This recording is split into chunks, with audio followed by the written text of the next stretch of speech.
welcome back. So today's story is going to be my breastfeeding and weaning story. My daughter Daisy is 13 months and a few days, and we have officially weaned her. So I just wanted to talk about how I got started and any of the struggles that I've had, pumping, recommendations of products. So if you were pregnant or just had a baby and you want help with nursing your pregnancy and pumping and all that stuff, I have some product recommendations, stuff like that. So let's get on to it, because I know this is going to probably be a long video. Got my water. Hope you have a snack or drink. Here we go. Okay, so Daisy was born at 41 weeks, and I was preparing for giving birth, and I knew that I wanted to breastfeed. I had a Medela pump and style, and I had all the pump parts and, you know, flanges and bottles and lids, and I had different types of nipples and stuff just in case she didn't like one. I actually was trying to induce labor, so I tried the pump before I had her and nothing came out, and I did not like pumping. I mean, I did not like it. I was like, oh, this is weird. It felt awful. So that was like a few days before I gave birth. I gave birth in 41 weeks. So yeah, that didn't work. In the hospital, I had labor. I went into labor on my own on the day I was supposed to be induced, and then I ended up with a, what's it called? Hydrochorionitis? Something like that.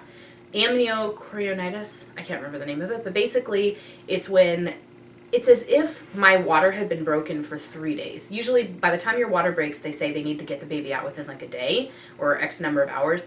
They broke my water, and within a few hours I already had that infection. It was like, whoa. I got the fever, I got the chills. So my birth story, you can watch that. It's a long one too, but basically they had to take the baby after I had an emergency C-section, and they took her to the nursery. Even though she was 9 pounds, she was a healthy 21¼ inches long, you know, a well-cooked baby. They had to give me IV antibiotics, and they had to give her IV antibiotics. So they took her to the nursery, not like the NICU. She was absolutely perfect and fine. But then they took her from me, and they let me like have her on my chest for just a few minutes. We didn't get a chance to breastfeed or anything at first. I didn't know what I was doing. She didn't know what she was doing, whatever. So they tried to sit me up. I gave birth to her at 11:30 p.m. after being in labor for like the whole day. So anyway, I tried to breastfeed her. I don't know if she got anything. The nurses were trying. I was like, I don't know if I'm doing this right. Like, we don't know. I didn't have like my pillows all situated. I didn't know how to support her. I had just had a C-section, major surgery, the first surgery I've ever had in my life. So I just, you know, it wasn't easy. Let's put it that way. So then they took her to the nursery, and they're like, she needs to be here for 2 hours because we have to give her this, and then when these IV antibiotics. When she comes back, you can nurse her again. Try to get some sleep. I'm like, okay. And I had company coming in the morning to visit because they knew I'd given birth like at midnight, you know. And so we were trying to like, I was on medicine and I just felt like crap. But they told me, well, one of the nurses came in and said, which formula do you want us to give her? And they gave me like 2 options. And I was like, no, you're not giving her formula. Why would you give her formula? I was like, that was like that moment when like mom mode, like I didn't feel like a mom yet, you know. When that question came to me, I was like, oh, hell no, you are not giving my baby formula. I'm not mom shaming. I'm not formula shaming. A fed baby is best, whatever. But I knew for me and my family that I wanted to breastfeed this kid. And I was like, I'm not going to give up just that easily. And when they were like, well, you know, her blood sugar is a little bit on the low side. And okay, we won't give her formula this time, but you need to get some colostrum out. You need to feed her. And if you can't, and we're going to test her blood sugar. And if it gets too low, we're going to make you formula feed her. And I was like determined. I was like, oh, you know, like I got like super mode or something. So here I am. My husband's here, you know, my mother-in-law, and we're sitting there squeezing my boobs and trying to get colostrum out of my nipples. And it's excruciating and awful. And I mean, literally, like my husband had a spoon, and he was holding the spoon to my nipple and squeezing, and we were like milking me like a cow to try to get like a teaspoon out, a drop out, whatever we could get. And so they have those little like, I just have a makeup brush in front of me, but they have like a little tiny syringe like looking thing that you try to like get the milk into, or the colostrum in, liquid gold. And they were like, we need to get you 10 milliliters. You need to get, you know, whatever. It was like so hard, and I was so tired. I was in the hospital for 3 days. She did latch eventually. She got it, and it took us like 3 tries.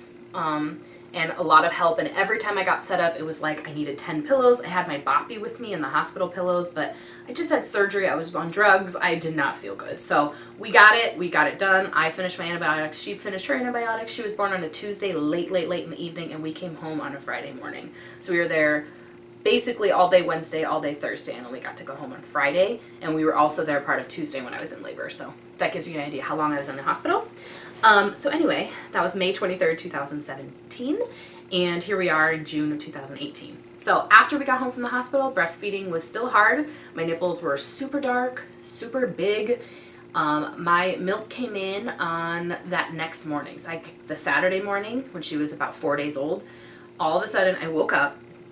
Okay, so we had a hard time with her sleeping, and we were like, one was sleeping on the floor, I was in the recliner holding her, she didn't want to be put down, and I mean, just breastfeeding and letting her fall asleep on me, and every time I put her down she would cry. Totally normal if you're going through that. It does pass, but it's hard. So anyway, we swaddled her, and we did all these things that all these experts recommend, and finally got her to go to sleep in the bassinet, and I would get a little bit of sleep. Then my mother-in-law would come over about 3 or 4 a.m. early in the morning, and my husband and I would go upstairs and get a few hours of sleep. So what I started doing in the hospital that I forgot to mention just now was I started pumping. And I used the hospital grade pump, and I would get like hardly nothing out. Like an ounce if I was lucky, or not even, tablespoon, whatever I could get. And then when I got home from the hospital, I was pumping. So I'd feed her on one side and I'd pump on the other simultaneously every time. Feed her on one side, pump on the other simultaneously every single time.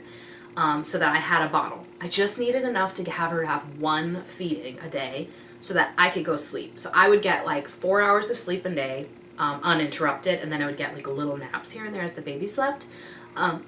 I hear her. She just woke up from her nap. She's with Daddy downstairs, if you guys hear her.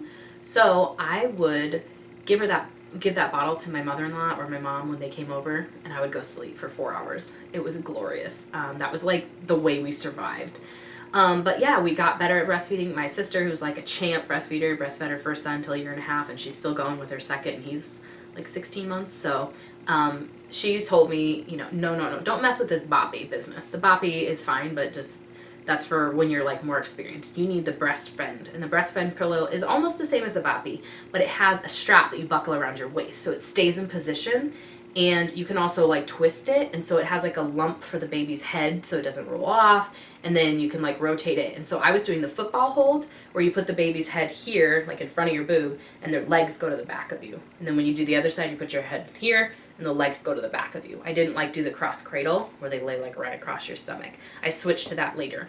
The other thing is I use nipple shields. Those are like clear, I don't know if they're silicone, and I put those on over my nipple shields because they were just so sore, so sensitive, and it really helped her latch. So my daughter had to take a bottle pretty quickly because I wasn't with her in the nursery for those 3 days when she needed her antibiotics. And we also used nipple shields. Then she got bottles when I was sleeping. And so she started taking a bottle right away, no problems. We were good with that. She also had a pacifier right away. The nurses gave it to her, and I wasn't going to fight if she took it. So that wasn't a big deal. Nipple confusion didn't seem to bother her. She definitely loved nursing. She nursed around the clock and absolutely loved it. And I was getting about one extra feeding, like 2 or 3 ounces at that point per day to add to my freezer. I was home for 8 weeks with her, and we got better and better at it. I kept using the nipple shield. I did use Mother's Love nipple balm. I also tried Lancino, the lanolin cream. I tried a couple of different nipple balms, but that Mother's Love was the best. And I would just slather that on my nipples after I fed her because my nipples felt like raw. They were like dark black almost in color compared to like that neutral color they usually are, and huge. And they would start to get really red, almost bleeding, but not quite. They were like cracked and dry and just not used to this wear and tear that the baby was putting on them. So I just kept working out my freezer stash, kept using my Medela pump and style, and fed her around the clock. I went back to work at 8 weeks, and I had enough for her to eat for my work days. I did work part-time from home, part-time in the office, and when I was in the office, there's a separate like private pumping room that I would go into 3 times a day during my shift. So I would feed her at like 5:30 a.m. and then or 6 a.m. or something, and then I would go to work. I would pump at like 9, 11, and 1, or 8:30, 11:30 and 2:30 or whatever it was, something 3 times in the middle of my shift in that private room. I'd bring my work laptop with me, so I'd work the whole time, but I would wear my pumping bra. I will talk about pumping bras in a second, so bear with me. And then I would go ahead and save that milk. I'd have a cooler, the Medela black bag, and I'd have the ice packs. I'd put it in the fridge. And I use the little tubey things. They're tubey bottles that only fit 3 ounces in them. And that was good, but I would pump 20 to 24 ounces in that 8 hours, 9 hours that I was gone in those 3 pumps. So it was a lot to carry back and forth, but my baby was drinking it, so it must have been what I needed to make, because we were not like increasing the freezer stash that quickly. And then baby would go to my mother's or my mother-in-law's every day while I was at work. And then the days I was at home, I would just pump in my office while I was working when she was at my mom's or my mother-in-law's every day. So we had grown a little bit of a stash. A few weeks after that, I went back to work at 8 weeks. I got laid off, but I didn't actually get laid off, long story. But I started working from home full time, so I would just pump at home. And I also had to go into the hospital. So Daisy was born May 23rd. I went back to work at 8 weeks at July 18th. August 1st, I was laid off. August 4th, I went to the hospital because I was like going blind in one eye. It was really weird. And I was diagnosed with MS. Well, that's a whole other video, and I do have a video on that. But they told me when I went to the neurologist, they said the medicine that you were going to have to take is not safe for breastfeeding. And so you need to wean your daughter, and you need to do it fast. And I was like, what? I cried so much. I was not ready. And they were like, well, we're going to do some more testing. We're going to, try to confirm that it's MS. And so we're going to just make sure that it is before we give you the medicine. We're waiting for your MRI results. We're waiting for this other test results. We're going